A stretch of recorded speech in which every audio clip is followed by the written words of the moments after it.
of the Committee of Labor and the Council of Governors to welcome you to your first Labor Day celebrations as the President of the Republic of Kenya. Karibu sana, Your Excellency. Your Excellency, ni siku muhimu sana. This is a historic day.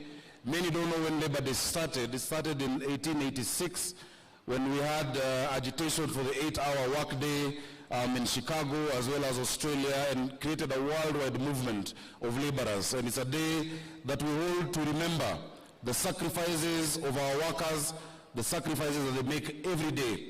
I want to particularly honor the sacrifices made by the workers of Nairobi County Government who toil every day to make sure we have a city of honor, a city of order, a city of dignity, kila siku. And Your Excellency, I'm glad to report that we have honored their work by making sure that they are paid on time, that they get their allowances on time. In the last 8 months, Your Excellency, Nairobi County, every 27th of the month, simu inalia, watu wamepata pesa yao, and I want to thank you because that part of that is because of your support. But beyond that, it is because they as workers have been able to increase our collections. I am happy to report that this year, if you compare January to March 2023, compared to January to March 2022, we have exceeded revenue collection by 673 million shillings, courtesy of the workers of Nairobi. And in the month of April alone, we've collected 800 million, the highest April ever since devolution started. That is courtesy of the workers of Nairobi. Tuwapigie makofi. Your Excellency, yesterday we missed you. Traditionally, every last Sunday of April, there is a service that is held at St. Stephen's, SEK, to pray for the workers. That service is held in a very historic church, and yesterday I took the members through a bit of that history. That church started in what today is Parliament buildings, where the National Assembly sits. But because the colonial government then wanted to build Parliament, the church was moved to Eastlands and became a cathedral that only the Africans could use because there was real apartheid and segregation. And that was in 1902 when they were moved.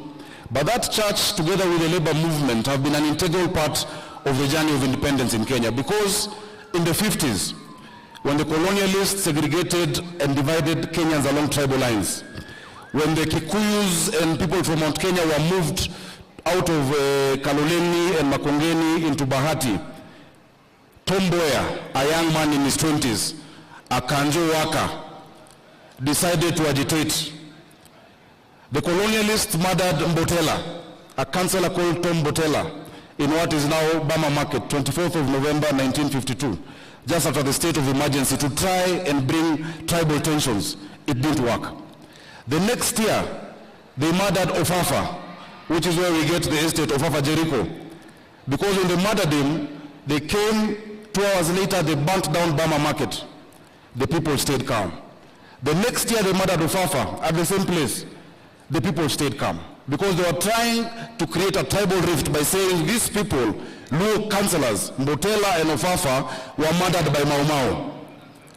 2 men, Jaramogi Oginga Odinga and Tom Mboya, went round Kaloleni Social Hall, Mudhurwa Social Hall, in Makongeni, telling the people from the community to calm down and not to protest and not to cause chaos. Today, Your Excellency, we need Jaramogi Oginga Odinga, we need Tom Mboya to go around again Nairobi, telling the people to calm down, to stay peaceful, not to be divided along tribal lines, and not to enter into any violent action. We need that today just as we needed it back in that day in 1952. Tom Mboya, a great labor leader, if he was to wake up today, I'm sure he would be proud of the labor movement. He would be proud of Francis Atwoli because of the work you have done. And I want to thank you, my own dad, for what you have been to us. Hata kama last year, ulikuwa umeenda njia ingine tofauti na sisi, najua uliambia wafanyikazi wanipigie kura. Na nashukuru wafanyikazi kwa sababu mlinipigia kura, but sasa muona Papa Francis Atwoli amerudi ako kwa line na ana support rais wetu William Samoei Ruto. Thank you very much. Your Excellency, very quickly, I know many people who've come here today have experienced the challenge of drainage that we're facing in Nairobi today. A lot of our roads are flooded, a lot of our highways are flooded because of a number of things. Number one, a lot of illegal dumping has been going on in the city. Number two, Your Excellency, I know some of the works are going on. We have started with Kenha and Kura. We've gotten a contractor on Uhuru Highway and Wayaki Way to finish the work, because when they did the expressway, ni kama walifikiria watu wa juu peke yao, watu wa chini wakasaulika. So our teams are going down the county, sorting out that challenge of drainage, but we have agreed with the Director General of NEMA. Nairobi is the environment capital of the world. We host UNEP. Paper bags that are plastic and bottles had been banned, but they have come back. In a week, we are going to go into another operation to make sure that plastic paper bags that have been banned, because they are the ones clogging our drainage, are no longer in our markets, are no longer in our supermarkets, because we must keep our city clean.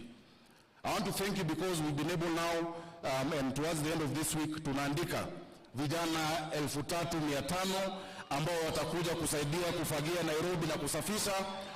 Wale wafanyikazi ambao walikuwa wanafanya hiyo kazi tukiwa watoto ndio bado wanafanya leo. Wamekuwa wachache na wamezeeka. So wiki hii ikienda kuisha, vijana 3,500 na kina mama wataandikwa kazi Nairobi hii, watusaidie na kazi hiyo. Jambo lingine, kwa sababu leo ni siku ya wafanyikazi, na nakushukuru kwa sababu najua kwa taifa lote unafanya.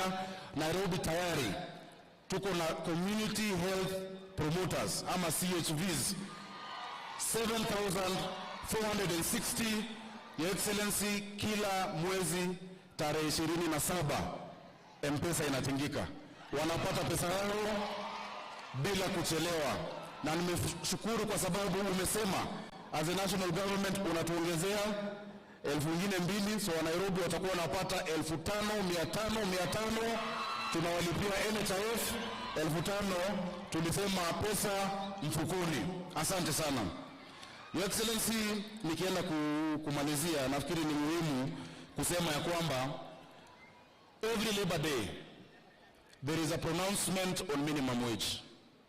Sometimes it increases, sometimes it stays stagnant. Whenever you make that announcement, the public sector is always very quick to comply, the public sector. But the private sector, tuko na shida. Sekta moja ambayo najua ni sekta ya private security workers. Maaskari wetu.